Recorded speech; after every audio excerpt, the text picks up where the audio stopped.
I want you to know that your employees are afraid to tell you the truth. They always have been afraid to tell you the truth. That's why you don't know what's going wrong in your organization, and you don't find out until it reaches a crisis point. Now, some of you might be wondering, why would you say my employees are not telling me the truth? Well, the reason why they're not is because of how you respond. See, most leaders love to say we want honest feedback, we want transparency, we want people to give us the information first so we can make better decisions. We say those things, but how we respond creates an environment that makes people not want to tell you the truth. So today, I'm going to spend a few minutes talking about what you are doing as a leader that is creating an environment where your team is not going to tell you the truth, that they won't ever really be honest with you about the culture, about the challenges that they have. But you'll find out when all of a sudden they announce that they're leaving to go somewhere else, then they're going to take another job, or that they just are retiring unexpectedly. It's because you created an environment where they cannot tell you the truth. Now, the reason why I'm going to frame it in this way is because I want you to understand that the answers to difficult questions should never be scary to you as a leader, but yet your response demonstrates a scary mentality, a defensive mentality, an angry mentality, or a mentality that says to your employees, do not bring me bad news. See, how you receive feedback on the challenges in your organization is really more about your leadership than anything else. Receiving feedback is a leadership behavior. You know, and one of my favorite movies of all time is Pulp Fiction. There's two characters in the movie that I love. And actually, if you just look right here behind me, you see a photo with three of those characters in it. And that photo is Samuel L. Jackson. His character is Jules Winfield. Then you also have John Travolta in that photo. His character is Vincent Vega. And then the third character is Harvey Keitel. And Harvey Keitel's character is the Wolf. Now, I'm not going to spend time talking about the Wolf, but I am going to talk about Vincent and Jules, or Samuel L. Jackson and John Travolta, because there's a scene in the movie, and I won't get into the scene, but after the scene happens, these two characters are having a philosophical debate. And then John Travolta's character is asking questions, and Samuel L. Jackson's character is giving him the answers to those questions. Now, these are answers that he says that he wants. That's why he's asking him the questions. But he doesn't like the answers to the questions. It makes him angry. It makes him defensive. It makes him kind of blow up when he gets the answers. And John Travolta's character says, don't do that. Don't say that. And Samuel L. Jackson's character has the greatest line in this scene, which is, if my answers frighten you, then cease asking scary questions. I'm going to repeat that. If my answers frighten you, then cease asking scary questions. So my point to you today, your employees are like Samuel L. Jackson's character. They're going to give you the answers, but how you respond demonstrates to them you're frightened by those answers. And your reaction shows that you're frightened. and your actions say that you really don't want them to answer the question. This is running rampant in your organization right now. Because here's what I want you to understand. This is really point number one. People learn the culture that you create. They learn the culture that you create. So do you reward transparency and people giving you the real information, or do you discourage them giving you information? And you might say, Anton, I don't discourage anybody from giving me information. You may never say, I don't want you to give me information. But how you respond to the information you receive will determine whether people speak up or not. See, I had a client organization a few years back. They had a CEO for a long time, think of a 10-year CEO. This CEO was very, very passive. They let anything go. They did whatever people wanted. They never set any kind of boundaries whatsoever. And so the organization's culture deteriorated a great degree.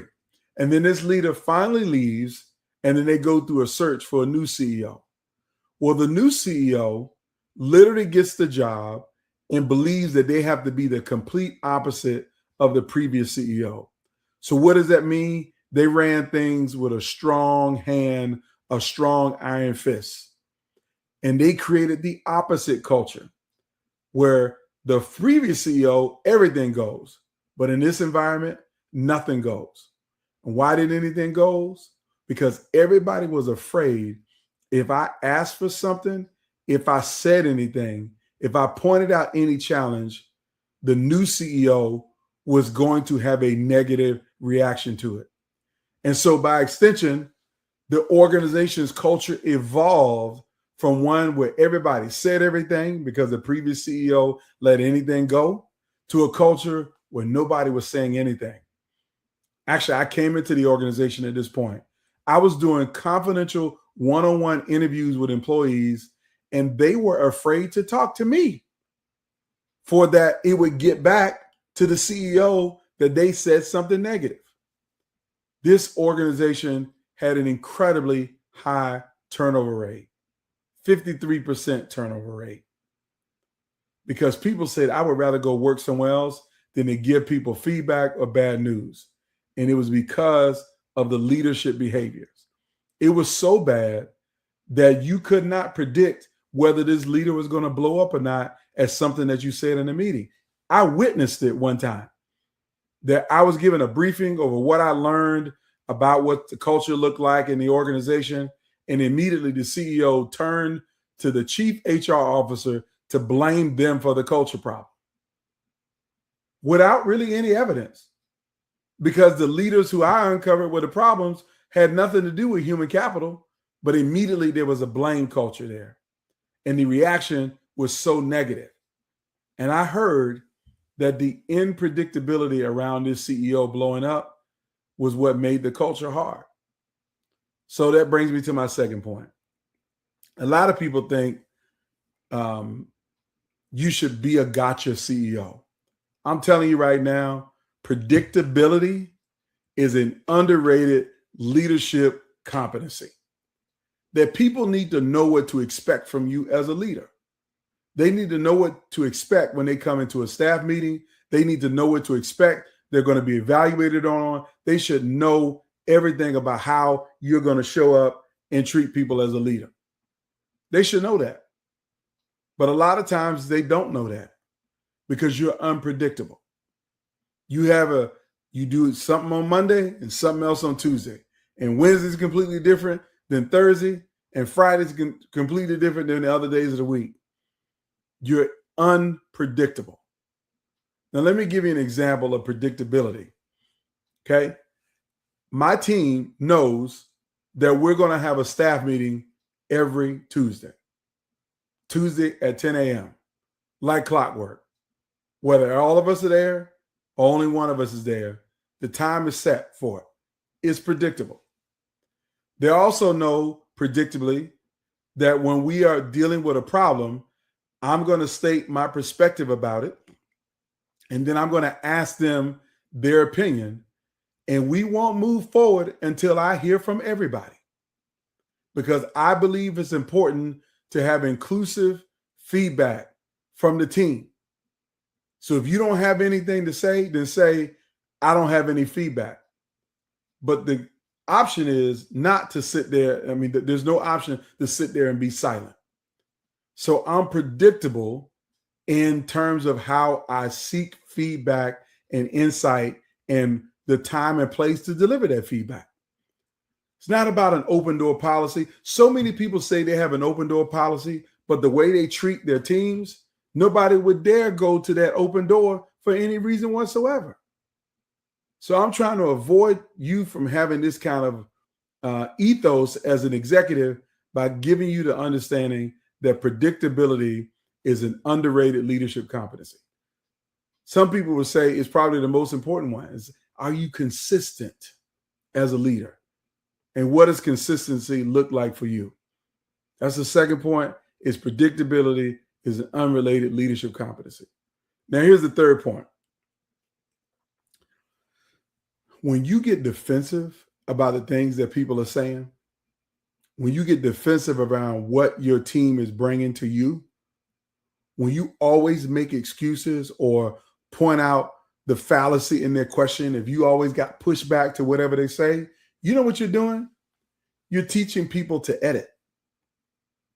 That instead of delivering an expansive thought that might help the organization, they now in a mode of just saying, I'm going to say very little about it because all he's going to do is get defensive. That's the worst thing you want, is for people to clam up because you always shutting everything down. You always got an excuse as why something is not going to work, or why that idea is wrong, or that idea is outdated, or you can't implement that. You don't have the resource. Whenever you continue to give people excuses, defensive excuses about what's going on in the workplace, you're teaching people to edit. You're teaching people to cut off their remarks. So then they start coming to meetings, sitting at the table, looking around with absolutely nothing to say. Because you've created an environment of defensiveness as a leader, that you're defensive about everything, that people can't tell you when stuff is broken or it doesn't work. So they just bite their tongue and they continue to edit themselves. That's the third challenge of why people don't want to give you honest feedback and why they stop telling you the truth. Number 4, I want you to understand that employees trust decisions and not declarations. And what do I mean by this? There's so many organizations who host these town hall meetings where the executive gets up there and makes all of these declarations around what is going to be done and what we're going to do, how we're working, how we're improving things, how we're responding to things. They make all kinds of declarations. But employees don't trust what you say. They trust what you do. It's kind of like your kids. You always tell your kids, do as I say, but you're really showing them, no, do as I do. Because that's what they're watching. Your people are always watching. You never think that that's the case, but everybody watches leadership. They see how you show up. They see how you lead. They see what you say. They see what you think. And so when they hear your words, they're looking to see if the actions match the words. And so many leaders have actions that are antithetical to what they say or the opposite of what they say. So if you want people to trust you, you got to make decisions that align with the declarations that you made. Because if your decisions are different than your declarations, you're losing trust rapidly as a leader. That's the fourth thing I got for you. Now here's the final thing, and I'm going to give you 3 things that I'm going to just declarations tell you to do. I talked about declarations a second ago. I'm going to give you some declarations. All right, number 5, very simply, is it's okay to have crisis in your organization or a sense of urgency around getting something done. But when you always have urgency and urgency becomes the culture, that says to people that they don't have time to think about things and give you good feedback because everything has to happen now. Everything is rushed. Everything's got to be done by today, tomorrow, this week. Whenever there's a bunch of rushing going on, then people get to a place where there's no point of me giving input because I'm going to slow things down. And they don't want to be seen as a problem or the pariah of trying to slow things down. So therefore, this is when they stop telling you the truth, giving you feedback. So here are the 5 things again. Why employees stop telling you the truth. Number 1, people learn the culture that you create. Do you reward feedback and truthfulness, or do you discourage it? Just a question. You have to come up with the answer. Number 2, predictability is an underrated leadership competency. Can you be the same today, tomorrow, and next week? And how you approach problems and feedback from people. Number 3, defensiveness teaches people to edit their words, their thoughts, and their emails.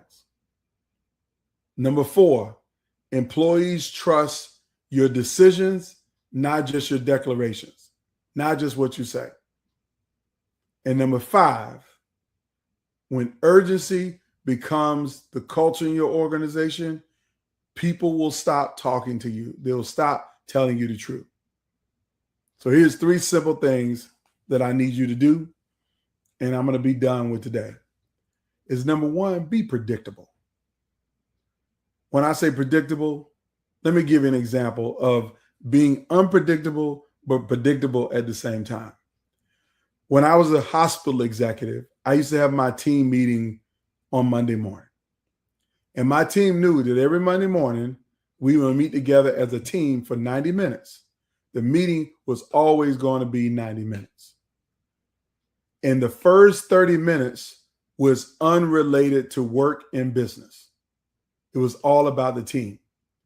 So predictably, they knew they were coming to a meeting and the first 30 minutes was going to be about them. The next 60 minutes was going to be about the work that we needed to get done that week. Now, here's another level of predictability in that. That first 30 minutes was always going to be predictable in the same way, which is Anton is going to ask a question, answer the question, and then the whole team has to go around and give an answer to the question. That was the format. Now, here's the unpredictability. They didn't know what the question was going to be before they walked in the door because I wanted people to speak transparently off the cuff, no chance to rehearse. Give me your best answer to the question. After I answered the question first, every person on the team would go. So that was predictably unpredictable. The question was unpredictable, but everything else was predictable. And people knew it was a safe space that they could say what needed to be said. That takes me to the second point, is that you as a leader have to be curious about the people that you lead. You got to learn how to ask good questions. Learning how to ask good questions is a cornerstone of what it means to create an environment where people will tell you the truth. Ask good questions and then shut up and allow them to answer. So many executives don't know how to do that. They think they got to have all of the answers. So they spend all of their time talking. But my belief is you got to get to a place of learning how to ask great questions and being curious. Because when people see that a leader is curious, there's a lot more they want to say. And most of what they want to say is telling you the truth. And the last thing that I'll tell you need to do is you need to reward people for being transparent and honest with you. In healthcare, we do this all the time. Like the employee that files the most complaints against physicians not doing the right thing, we try to reward those people rather than punish them. Because if the goal is patient safety, you got to talk about the doctors who don't wash their hands before they touch a patient. They could be causing an infection. So you got to literally literally learn how to reward honesty and transparency in your organization. If you figure that out, you'll build a kind of culture where employees will tell you the truth. But right now, they're not telling you the truth because you're not operationalizing a leadership behavior that wants them, admonishes them, encourages them, inspires them to give you honest feedback. So I've given it to you in a framework, 3 things to do: be predictable, be curious, and most importantly, reward honesty and transparency in your organization. You do that, and you'll continue on the journey of becoming the leader that everybody admires. Everybody have a great day.